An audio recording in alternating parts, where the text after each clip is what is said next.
Waqad ayadahu Allahu bil mu'jizati. Allah Subhanahu wa taala telah menguatkan Rasul sallallahu alaihi wasallam dengan beberapa mukjizat.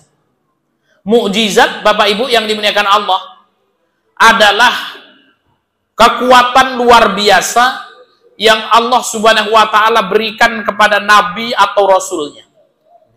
Jadi mukjizat itu artinya adalah mukjiz, itu melemahkan, mengalahkan.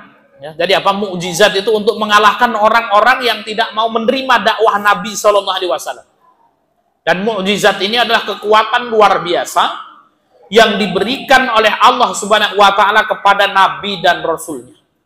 Dan mukjizat hanya diberikan kepada nabi dan rasul.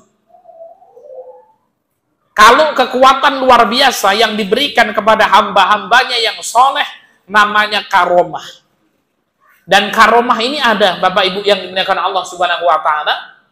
Dan karomah ini diberikan oleh Allah Subhanahu wa taala kepada orang-orang, satu, yang mentauhidkan Allah. Kemudian yang kedua, orang tersebut taat kepada Allah Subhanahu wa taala. Dan karomah ini, Bapak Ibu yang dimuliakan Allah Subhanahu wa taala, tidak bisa dicari. Ya. Tidak bisa dicari. Oh, saya ingin punya karomah bisa terbang. Nah, kemudian mengamalkan amalan-amalan yang bisa menyebabkan terbang, tidak bisa, Bapak Ibu. Ini jangan sampai kemudian kita tertipu dengan amalan-amalan kesyirikan yang kemudian apa? Di atas namakan karomah. Dan orang, Bapak Ibu yang dimuliakan Allah Subhanahu wa taala, yang mendapatkan karomah itu tidak ngomong-ngomong. Ya, yang mendapatkan karomah itu tidak bilang-bilang, wah ini saya punya karomah seperti ini. Kamu pengen nggak dapat karomah seperti saya? Nah, itu tidak seperti itu, Bapak Ibu yang dimuliakan Allah Subhanahu wa taala. Mukjizat Nabi Shallallahu Alaihi Wasallam yang pertama, karena biilma'i min baini asabihi, mengeluarkan mata air dari sela-sela jarinya.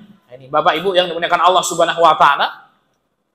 Ini mukjizat Rasul yang pertama yang disebutkan, yaitu air mengalir dari jari-jari Rasulullah.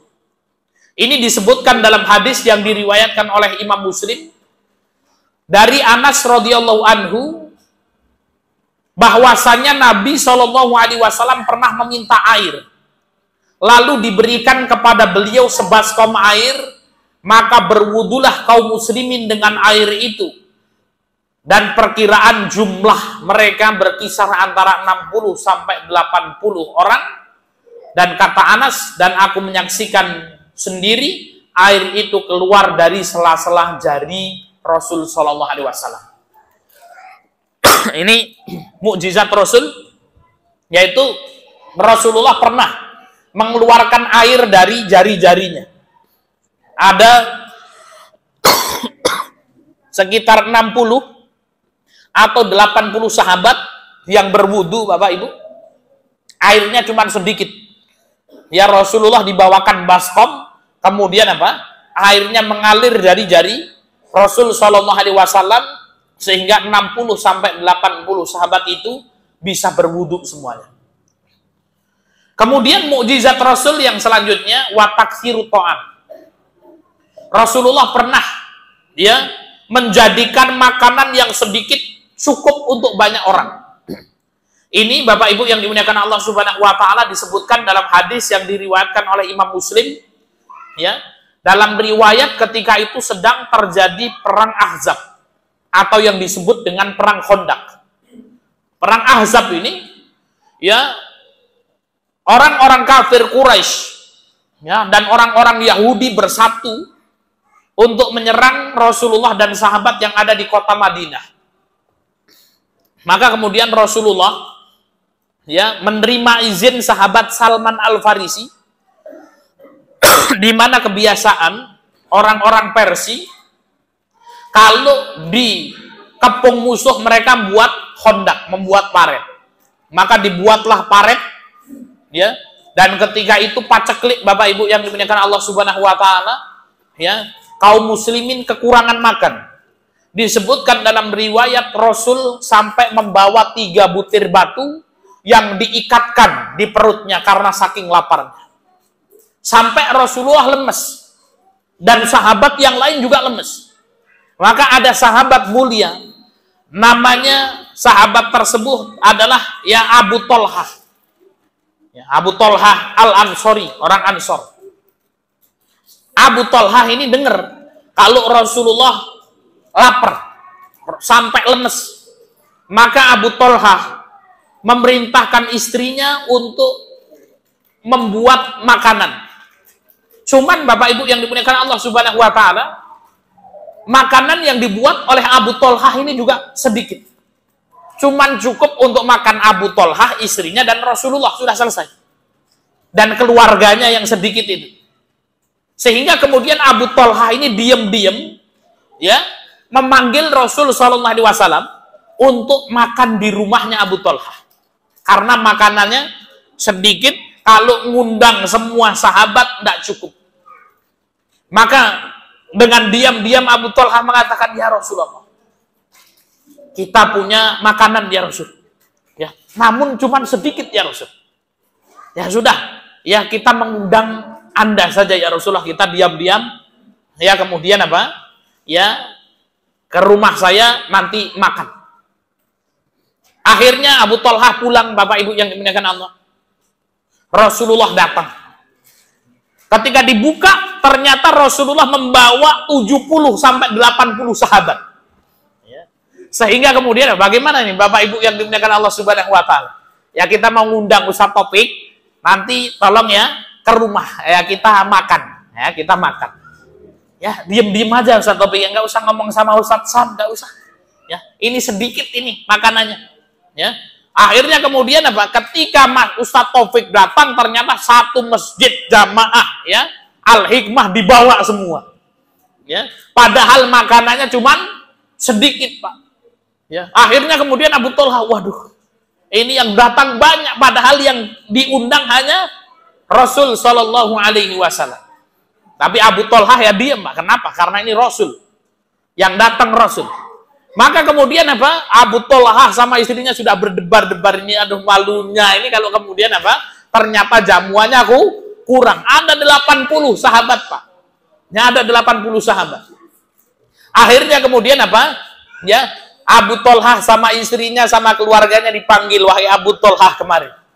Ya, kita nanti makannya terakhiran saja. Ya, terakhiran dapat apa? Habis sudah pasti kan. Ya, kita makannya terakhiran saja. Kemudian Rasul memanggil 10 orang sahabat. Yuk, 10 orang sahabat. Ya. Umar, Abu Bakar, Utsman, Ali, 10 maju makan. Ya, itu makan, Pak. Ya, di nampan itu makan. Selesai makan keluar. Gantian lagi 10 sahabat. Masuk lagi, Pak. Makan lagi. Terus 10 bergantian sehingga kemudian apa? Terakhir kali Rasulullah masuk bersama Abu Tolhah, makan dan makan sampai kenyang. Bapak Ibu yang dimuliakan Allah Subhanahu wa taala. Ini makanan ini habis untuk 5 orang, namun cukup untuk 80 orang. Ini mukjizat Nabi, Bapak Ibu yang dimuliakan Allah Subhanahu wa taala. Ya, ini mukjizat dan tidak bisa ditiru-tiru. Ya. Ada Pak Haji Radius misalnya, ya, mau buat akikoh cucunya misalnya kan gitu. Nah, sudah nanti ya kita siapkan 1 tremos saja, nanti gimana Pak Ustadz caranya ini 1 tremos cukup untuk banyak orang kan gitu. Ya enggak bisa, Pak, kan gitu. Ya, sehingga kemudian kalau ada orang yang mengaku bisa, ini sudah dipastikan ini dukun ini, bukan nabi ini, Pak ya. Ya ini disulap ya, jadi banyak kan gitu ya. Nah, ini adalah apa? Mukjizat Nabi Shallallahu Alaihi Wasallam. Ini ya menjadikan makanan yang sedikit itu menjadi banyak. Kemudian Bapak Ibu yang dimuliakan Allah, wa kalamul jamadat. Rasulullah bisa berbicara dengan benda-benda mati. Ya, jadi Rasul sallallahu alaihi wasallam ini bisa berbicara dengan benda-benda mati. Ada hadis yang diriwayatkan oleh Imam Tabrani, Bapak Ibu yang dimuliakan Allah. Dari Abi Dzar radhiyallahu anhu, sesungguhnya aku menyaksikan Rasulullah sallallahu alaihi wasallam ya di dalam masjid, dan di tangannya ada batu kerikil. Lalu batu kerikil itu bertasbih di telapak tangannya. Ya, laki Rasul di dalam masjid ada batu kerikil. Jadi batu kerikilnya itu bertasbih di tangan Rasulullah. Dan ini apa? Didengar oleh para sahabat. Kemudian batu itu diletakkan kepada Abu Bakar dan bertasbih di tangannya Abu Bakar. Diletakkan di tangan Utsman, maka bertasbih di tangan Utsman. Diletakkan di tangan Ali, maka bertasbih di tangan Ali. Diletakkan di sahabat yang lain, diem, nggak bertasbih lagi. Ya, nah ini mukjizat Rasul Shallallahu Alaihi Wasallam. Yang ketiga, mampu berbicara dengan benda-benda mati. Kemudian mukjizat Rasul yang keempat, insyiqaqul qamar, terbelahnya bulan. Nah ini Bapak Ibu, hadisnya diriwayatkan oleh Imam Bukhari. Ya, dari Anas bin Malik radhiyallahu anhu, bahwasanya penduduk Mekah meminta kepada Rasulullah agar beliau menunjukkan tanda-tanda mukjizat. Maka beliau memperlihatkan kepada mereka di mana bulan terbelah menjadi dua bagian. Ya. Jadi Bapak Ibu yang dimuliakan Allah, ini ya orang-orang kafir Quraisy ketika itu minta ditunjukkan, ya Rasulullah, kalau kamu ini seorang nabi, tunjukkan mukjizat kepada kamu. Kemudian Rasul mengatakan, nanti ba'da maghrib kita kumpul, ya kemudian apa? Bulan akan saya belah jadi dua. Berkumpullah orang-orang, Bapak Ibu yang dimuliakan Allah. Kemudian apa? Bulan itu betul-betul dibelah oleh Rasul Shallallahu Alaihi Wasallam. Dibelah menjadi dua, kemudian apa? Ya dikembalikan lagi. Maka ada kisah itu astronot itu yang sampai ke bulan, Bapak Ibu yang dimuliakan Allah Subhanahu Wa Taala. Di sana mereka betul-betul menyaksikan bahwasanya bulan itu ada, ya pernah ada, ya seperti apa namanya itu pernah terbelah menjadi dua. Dan itu hadisnya sahih, diriwayatkan oleh Imam Bukhari. Memang bulan itu pernah dibelah oleh Rasul Shallallahu Alaihi Wasallam. Kemudian Bapak Ibu yang dimuliakan Allah Subhanahu Wa Taala, mukjizat Rasul yang kelima, mampu mendengar rintihan pohon kurma yang bersedih karena berpisah dengan Rasul Shallallahu Alaihi Wasallam. Ya, ini diriwayatkan ya di dalam hadis ya Imam Bukhari. Ya, riwayat Imam Bukhari, Bapak Ibu yang dimuliakan Allah Subhanahu Wa Taala. Hadisnya dari Jabir radhiyallahu anhu, Rasulullah Shallallahu Alaihi Wasallam biasa berdiri di atas sebatang pohon kurma ketika berkhutbah. Setelah dibuatkan mimbar, kami mendengar sesuatu pada batang pohon kurma tersebut seperti suara teriakan unta yang hamil. Sehingga Rasul Shallallahu Alaihi Wasallam turun, lalu meletakkan tangannya pada batang pohon kurma tersebut. Setelah itu batang pohon itu pun terdiam. Di dalam riwayat Bukhari disebutkan, lalu batang kurma itu berteriak seperti teriakan anak kecil. Maka Nabi Shallallahu Alaihi Wasallam turun, lalu memegangnya dan memeluknya. Setelah itu mulailah batang pohon itu mengerang seperti kerangan anak kecil yang sedang diredakan tangisannya. Karena zikir ya yang sedang diredakan tangisannya sampai ia terdiam. Nabi Shallallahu Alaihi Wasallam bersabda, ia menangis karena zikir yang dulu biasa ia dengar.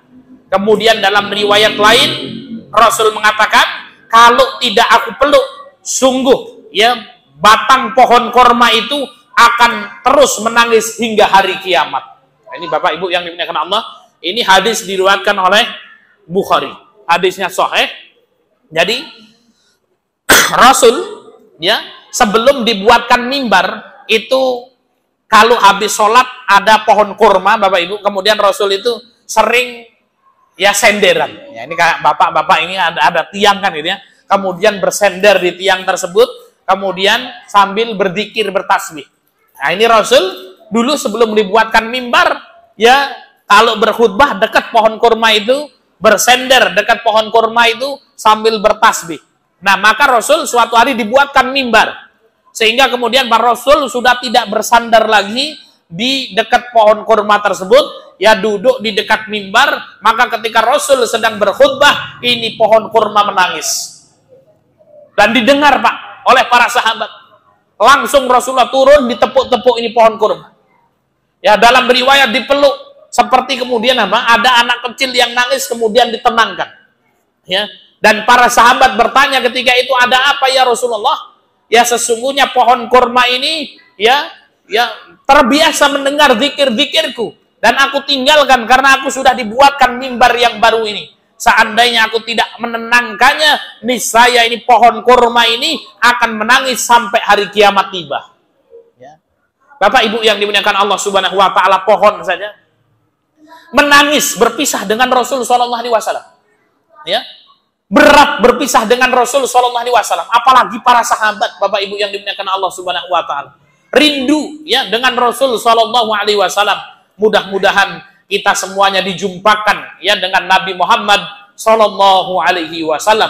Kemudian mukjizat terbesar Rasul sallallahu alaihi wasallam adalah kitab suci Al-Qur'an. Bapak Ibu yang dimuliakan Allah Subhanahu wa taala. Al-Qur'an ini kita lanjutkan sebentar, mukjizat terbesarnya Rasul sallallahu alaihi wasallam. Ya, jadi kalau mukjizatnya itu hebat Rasulullah, namun tidak ada mukjizat yang paling hebat ya dari mukjizatnya Rasul kecuali Al-Qur'an, Al-Qur'anul Karim yang hari ini Bapak Ibu yang dimuliakan Allah masih bisa kita baca, yang hari ini masih bisa kita hafal. Maka mudah-mudahan kita semuanya yang menghafal Al-Qur'an, kita semua yang mengarahkan anak-anaknya untuk menghafal Al-Qur'an, ya kelak dijumpakan ya dengan Nabi Muhammad sallallahu alaihi wasallam